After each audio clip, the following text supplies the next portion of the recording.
BJ Blazkowicz has been battling the Nazis for many a decade now. A fictional character from Polish descent was first given life and our control in the 1992 monster hit Wolfenstein 3D, which I recently covered in depth in my idTech retro perspective, which you can find the link below on screen and on the website.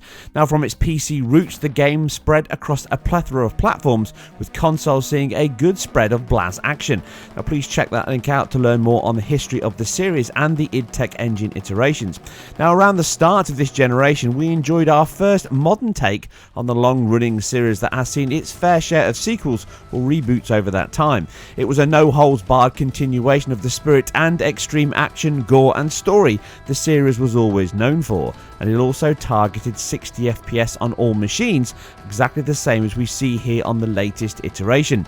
Bethesda have been a single-handed publishing force over the past few years for deep, involved and overall incredibly good single-player content. The most successful thus far though, well aside Fallout of course, is the simply majestic and focused Doom reboot idTech directed and resurrected into the mainstream and modern times with a talented team led by ex-Crytek genius Thiago Souza. The sheer volume of improvements, balance and integration within the engine amazed and impressed me at the time, and still does today. Using all the basics we see in the vast majority of AAA titles now, temporal AA, dynamic resolutions, PBR shading methods, and all at the high 60 FPS target across all major platforms. The fact a Switch port even exists is something I'm giddy about diving into, but not right now. The idTech 6 engine even fed into parts of the recent sequel to The Evil Within, which I covered last week on PC, which, even though it is an iteration and the STEM engine powers it, it comes from parts of 5 and 6. Not so here with Wolfenstein. The sequel here ditches 5 from the last game and jumps straight over to that Doom-powered 6 and all the benefits and beauty that delivers alongside it. But it's not the only roots and DNA evident. Thiago Souza's Crytek roots are definitely showing in this game, as it feels, plays and has a very similar aesthetic, even down to the outfit that BJ wears in the game, as another title from Crytek. Yes, Crysis, the game that always tests and stresses your PC. This game has a very similar feel to that title in many ways, but I'll cover that in my fully detailed analysis of the overall engine and improvements when I get more time with the game. Here, we're taking a look at the PS4, the PS4 Pro, and a quick look at one PC version just to see what the options offer up. So let's grab a gun, axe and wheelchair and see what we can do to these Nazis.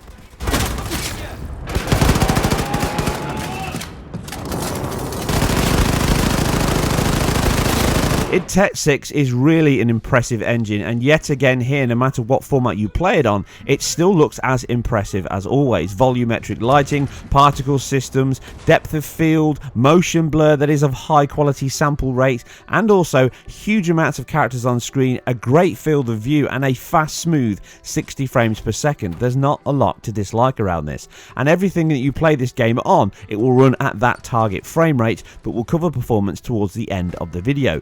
Visually, this is a very impressive affair. The PBR system used in the Doom reboot has definitely been transferred over here, and don't worry if you've got a Pro, as this fully supports that machine as much as it possibly can, and that also includes downsampling to a 1080p display if you don't have a 4K screen. HDR is promised in the title, but it isn't present at the moment, and will likely land with the Xbox One X patch, and I'll be covering that version and that machine and loads of other titles on launch and around, so please check back for the fully detailed analysis of that machine and the benefits that it brings. But right here we're looking at the PS4 and the PS4 Pro as a starting base.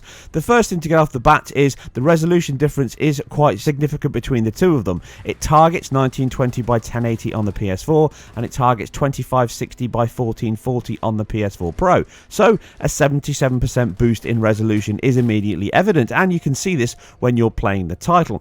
The temporal super sampling returns, and it gives a very smooth and filmic look to the title and reduces most of the shimmer you would see, but there are certainly areas where it looks like it's dropping resolution. In fact, it drops resolution quite often, and it's much easier to spot here than it was on Doom. The game and engine is pushing a lot more through the machine itself, something very evident from the fans when both machines kick into overdrive, and that's good because that means it's using all the hardware as efficiently as it can, something that Thiago Souza even tweeted about.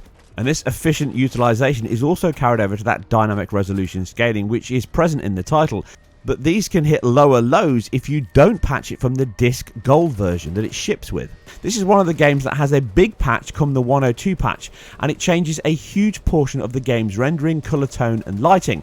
Now, volumetric lights are the biggest cutback once you patch the title. They're now far more subtle in deployment, and this affects the colour tone of scenes such as the cutscenes you can see here. They now have a darker blue than on the disc version, with a much lighter and brighter green from all the volumetric light. Now, this also makes up a 60% boost in the dynamic resolution drop on PS4 and around 10 to 12% better on Pro if you patch the game to 102. I'm only seeing horizontal drops now on both versions here, with the vertical staying at the 1440 or 1080 height depending on the version we're talking about.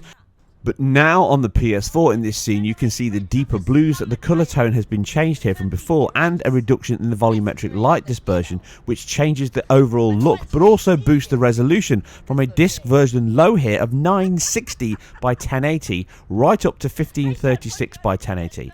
Once past the view here, the scene does return to a full width of 1920 on both versions though. Now, Pro can also help improve the quality throughout all these sections obviously.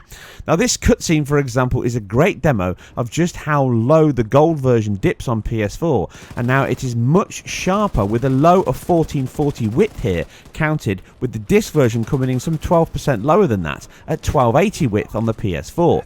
But the Pro takes that even further with a much cleaner and sharper image overall, and from my tested sections it only drops to a low point of 2160 by 1440, so around 18% off of its ceiling of a 2560 image maximum. The PS4 hovers around the 20 to 30% reduction now at the new low of 1280 by 1080, but these are very rare, and after the update is applied it hovers more around the 1440 to 1600 under load, with easier sections obviously hitting the native 1920 width. The other boost from this patch also improves shadow quality on both versions, with a higher resolve used due to the higher res on Pro. This is slightly sharper from that, but both are much better than the disc version it ships with.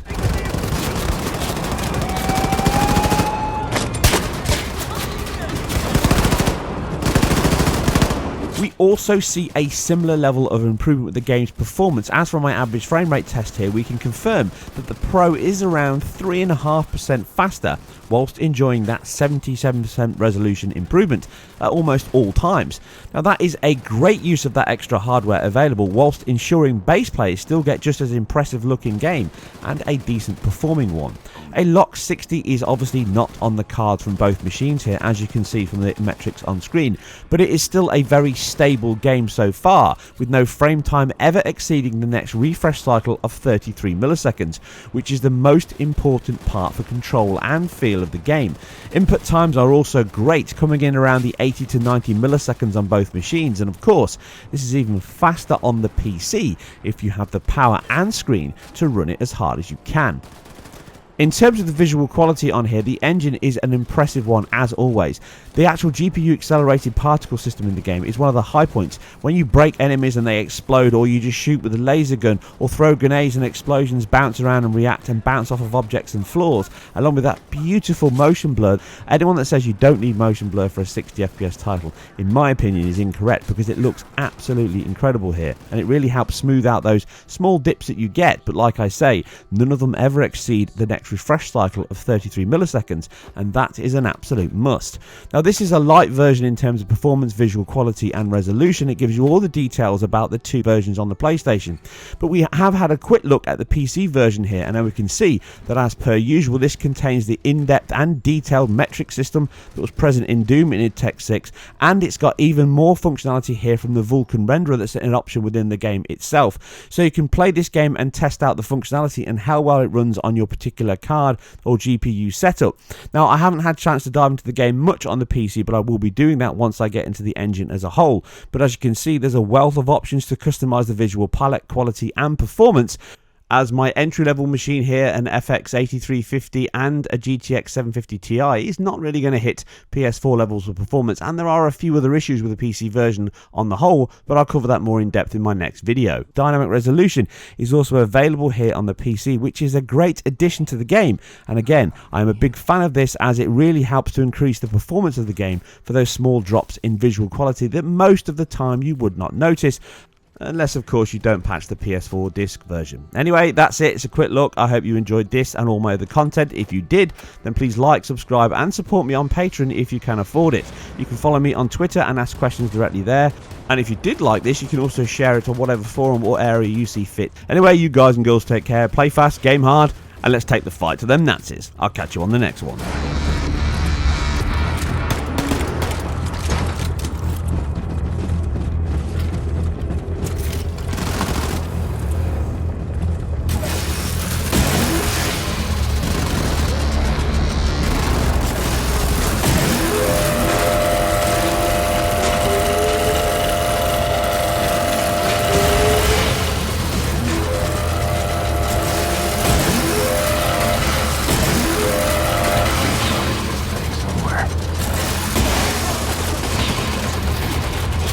Recharge this thing somewhere.